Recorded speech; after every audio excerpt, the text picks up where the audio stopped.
अगर सरकारी नौकरी का सपना है तो जीएसटी को समझना भाई ये कोई ऑप्शन नहीं, ये तो जरूरी है। आज हम भारत के सबसे बड़े टैक्स सुधार जीएसटी की हर एक परत को खोलेंगे, वो भी बिल्कुल आसान भाषा में। चाहे वो एसएससी हो, रेलवे, बैंक या फिर पुलिस भर्ती, जीएसटी से जुड़े सवाल तो लगभग हर एग्जाम में पूछे ही जाते हैं। तो चलिए इस बेहद जरूरी टॉपिक पर अपनी पकड़ मजबूत करते हैं ताकि एग्जाम में कोई कसर ना रह जाए। तो आज हम किन किन बातों पर गौर करेंगे। सबसे पहले तो ये जानेंगे कि आखिर पुराने टैक्स सिस्टम में ऐसी क्या गड़बड़ थी कि जीएसटी लाना पड़ा। फिर इसके लागू होने की पूरी कहानी समझेंगे। इसके बाद देखेंगे कि ये असल में काम कैसे करता है, इसे कंट्रोल कौन करता है, और आखिर में बात करेंगे इसके भविष्य की, यानी जीएसटी 2.0 की। तो सबसे पहला और सबसे बुनियादी सवाल, आखिर भारत को इतने बड़े टैक्स रिफॉर्म की जरूरत ही क्यों पड़ी? देखिए, इसका जवाब एक शब्द में छिपा है, जटिलता, मतलब कॉम्प्लेक्सिटी। जरा सोच कर देखिए, एक ऐसा सिस्टम जहां हर राज्य के अपने अलग अलग टैक्स कानून हैं, अलग अलग टैक्स रेट्स हैं, ये कारोबारियों और आम जनता दोनों के लिए कितना बड़ा सिरदर्द रहा होगा।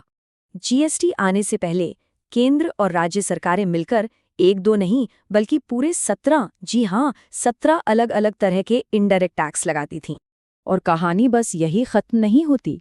इन 17 टैक्सों के ऊपर 23 अलग अलग सरचार्ज भी लगते थे। मतलब टैक्स के ऊपर टैक्स का एक ऐसा जाल था जिसमें उलझना लगभग तय था।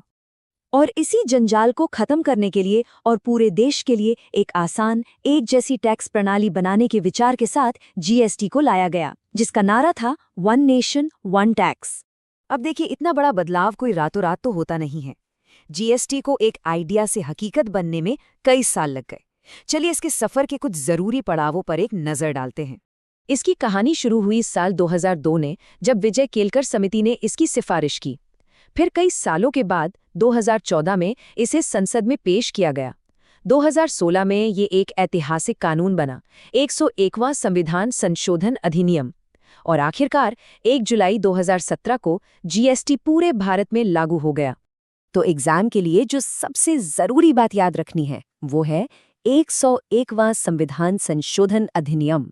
इसी कानून ने जीएसटी को संवैधानिक ताकत दी। अच्छा, तो इतिहास तो हमने समझ लिया। अब आते हैं इस बात पर कि ये सिस्टम असल में काम कैसे करता है। इसकी कुछ बेसिक चीजें हैं जिन्हें जानना बहुत जरूरी है। जीएसटी सिस्टम में हर रजिस्टर्ड व्यापारी की एक खास पहचान होती है।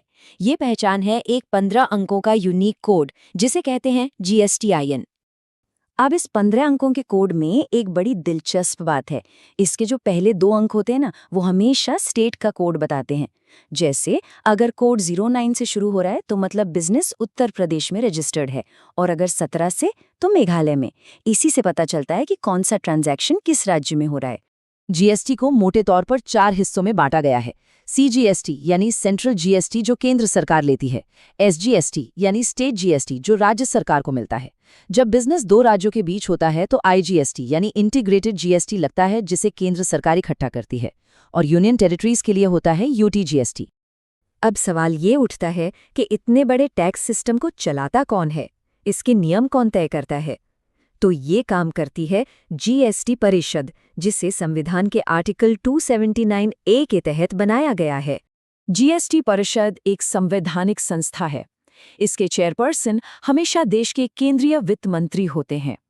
इसमें केंद्र और सभी राज्यों के वित्त मंत्रियों को मिलाकर कुल 33 सदस्य होते हैं, और इसका हेडक्वार्टर नई दिल्ली में है। अच्छा, परिषद में वोटिंग का सिस्टम बड़ा दिलचस्प है।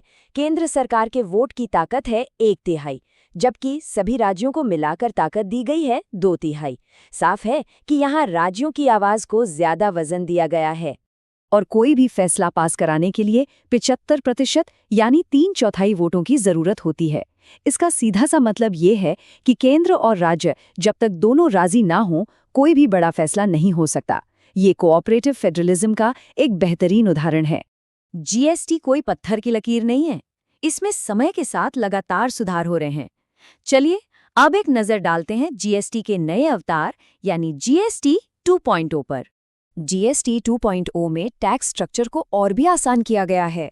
12% और 28% वाले स्लैब हटा दिए गए हैं। अब मुख्य रूप से 5% और 18% की दरें हैं। हाँ, लग्जरी और सिन गुड्स मतलब जो सेहत के लिए हानिकारक चीजें हैं, उन पर 40% का एक नया टैक्स रेट लगाया गया है।